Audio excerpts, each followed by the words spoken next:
Our movie begins with Randall, a college dropout, and Emily, a third-year organic chemistry student, take a holiday at a beach property owned by Randall's father in an effort to mend their damaged relationship. They discover the area to be deserted when they arrive. The area is completely empty until Memorial Day, according to Randall, when more visitors start to arrive. Then, before getting comfortable, Randall and Emily decide to talk to one another in private in their room. Randall informs Emily that he wants to live there with her when she gets dressed. He laments how wasteful it is that the house is just lying vacant. Emily is concerned about her graduate program, though. Then Randall asks if it can't wait, encouraging his lover to consider it and not to be afraid. But Emily just walks away without saying anything. After some time, Emily decides to look around the house and discovers a medicine cabinet for a Jane Turner and a fridge that is completely filled, showing that someone is still living there. The home is abruptly entered by a lady while Emily is looking about. As a result, Emily hurriedly hides before emerging to see the woman at the table. Emily goes back to their room in silence, confused, to wake up her sleeping partner. Emily just gave him the order to get dressed, despite Randall's protests that it is impossible and that nobody should be in the home. Later, Jane and Mitch Turner, who are good friends with Randall's father, introduce themselves to Randall and Emily. Jane and Mitch get an apology from Emily, who claims they don't want to spoil their weekend. Additionally, Emily suggests that they check into a hotel, but Mitch rejects the notion. The couple then extends an invitation to Emily and Randall to stay longer despite the surprise, saying that the home is spacious enough for everyone. Randall refuses to listen to Emily and accepts Jane and Mitch's offer despite the fact that she plainly feels uncomfortable doing so. Emily excuses herself, a little irritated, and says she'll simply fetch their luggage from the vehicle. As she sits outside and examines an unidentified creature on the ground,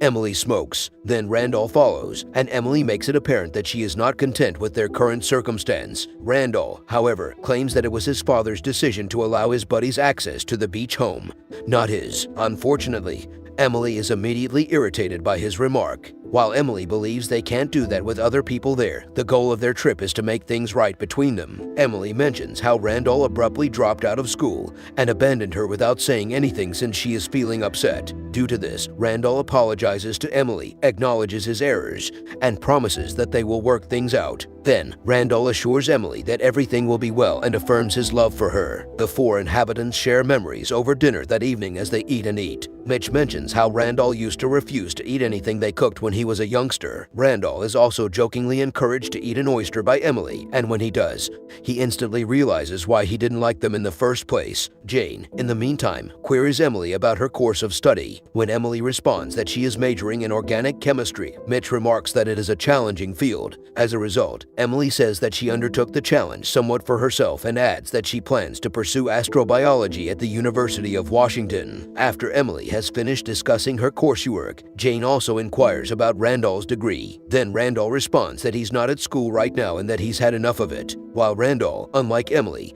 thinks that nothing he's learned in school would actually benefit him in life, Mitch wonders how Randall's father reacted to that. Randall explains about how useless schooling is, and Mitch and Jane listen without passing judgment. Jane, on the other hand, advises Randall to be grateful that he has enough leisure to do whatever he pleases. Randall offers to bring them additional drinks after the serious discussion. Randall advises they take edibles because there isn't any more booze. Although Emily feels it's inappropriate, Randall simply ignores her. Because Jane is taking medication, Emily is also concerned, but Randall is confident everything will be well. After some hesitation, Mitch, Jane, and Emily decide to concur. Jane and Emily continue their conversation on organic chemistry after finishing the snacks. They step outside onto the porch to see the area covered in blue, light critters that look like spores. Randall denies having seen those before when Mitch asks if he has. According to Emily, these are some sort of wind-swept bacteria, which are often found in water. Jane requests Mitch's permission to take a closer look at the location since she is in awe of the stunning surroundings, and her husband agrees. However, when Emily starts smoking, Mitch remarked that she ought to know better. Emily feigns embarrassment when she reveals that Randall feels the same way. As Jane puts on her shoes, Randall inquires as to her well-being. Jane responds that she is simply having a great time. She then exits the house, touches a tree, then begins to cough before asking Mitch for assistance. Emily is also startled by a strong strong smell, which is followed by a dense fog that covers the surroundings. Mitch sets out to find Jane since he is worried about his wife's safety and is experiencing some dizziness. On the other hand, Emily and Randall make the decision to wait for the couple's return inside the house. However, Emily begins to experience dizziness and collapses in the living room while surveying the area. Emily hears Jane puking in the bathroom as she wakes up in the middle of the night. When Mitch closes the restroom door, she tries to see whether she's okay but is thwarted. Despite feeling sick, Emily and Randall walk back to their room and get into bed since they have nothing better to do. The next day, because the fog has already cleared, Emily and Randall make the decision to visit the beach. Emily mentions to Randall that she witnessed Jane vomit the night before as they prepare to leave their room. There's nothing they can do about it at this point, Randall acknowledges, adding that he didn't believe they'd get that screwed up and that he thought they'd love it. Then, as they're preparing to leave the home,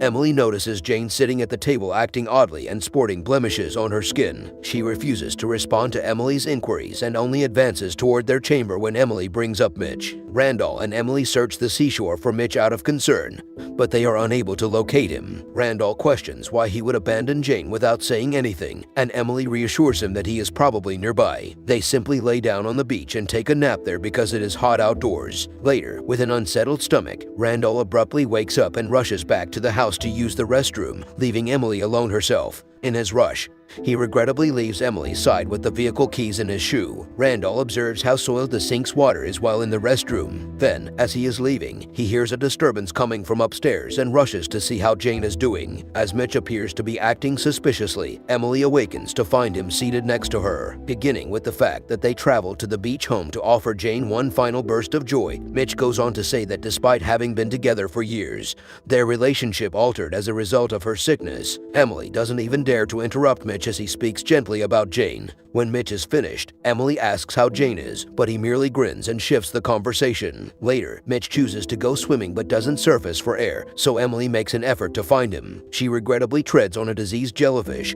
and collapses fast. She then discovers a worm within her open wound as she gently gets up to examine her foot. When Emily looks around, she notices that the shore is covered in diseased jellyfish. She crawls back inside to clean her foot in order to prevent additional injury. As soon as she enters the kitchen, Emily cleans the wound by applying vinegar to it and using a pair of tongs to carefully remove the parasite. She then goes upstairs to the restroom to bandage her foot before dressing in their room. Then, while she is getting ready, she sees Randall dragging his corpse out of the other room and attempting to assist him. Randall then sees something behind him and quickly makes his way downstairs. Then, Emily turns around to see Jane creeping in their direction, her lips frothing and her eyes becoming white. Emily is terrified and rushes Randall outside, wrapping a discarded hose around the door handle to keep it from opening. Randall and Emily are unable to travel without their vehicle keys, so they search the area for assistance only to discover Jane's neighbor there. Darkness descends quickly, and the region is once more enveloped in thick fog. They ultimately come to an abandoned police cruiser after some wandering. When Emily uses the radio to request assistance, a stranger answers and tells them to stay inside with their doors and windows closed and to avoid breathing in the surrounding air since it is not fog.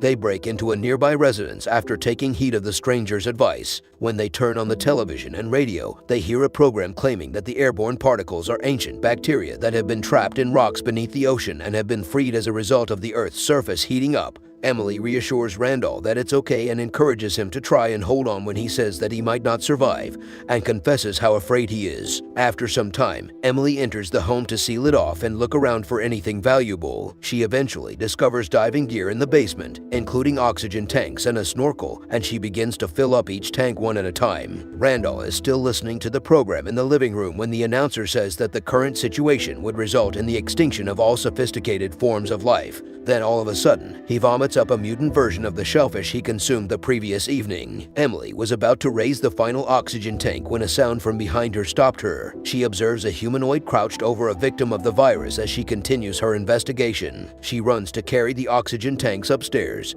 horrified, only to see Randall in the same condition as Jane, with white glazed eyes and frothing at the lips. Emily knocks Randall out with the oxygen tank after watching the guy she loves die from the virus because she doesn't want to contract it herself. himself and learn that there is no chance for him. Emily discovers a set of vehicle keys beneath the TV stand as she struggles to accept the idea that she is now living alone. The oxygen tanks follow her to the car, and she turns off the air conditioner to prevent outside air from getting inside. After that, Emily struggles with vertigo as she drives aimlessly into the night until colliding with a tree and passing out. She eventually wakes up and uses her last remaining energy to push her body away from the automobile, but not before she collapses on a puddle. The next day, Emily appears to have found her way to the shore where she regains consciousness. She keeps telling herself not to be afraid before she is carried away by the sea, but her eyes are glazed white. This is how our movie ends. Tell us in the comments how you felt about this movie recap. See you in the following movie recap.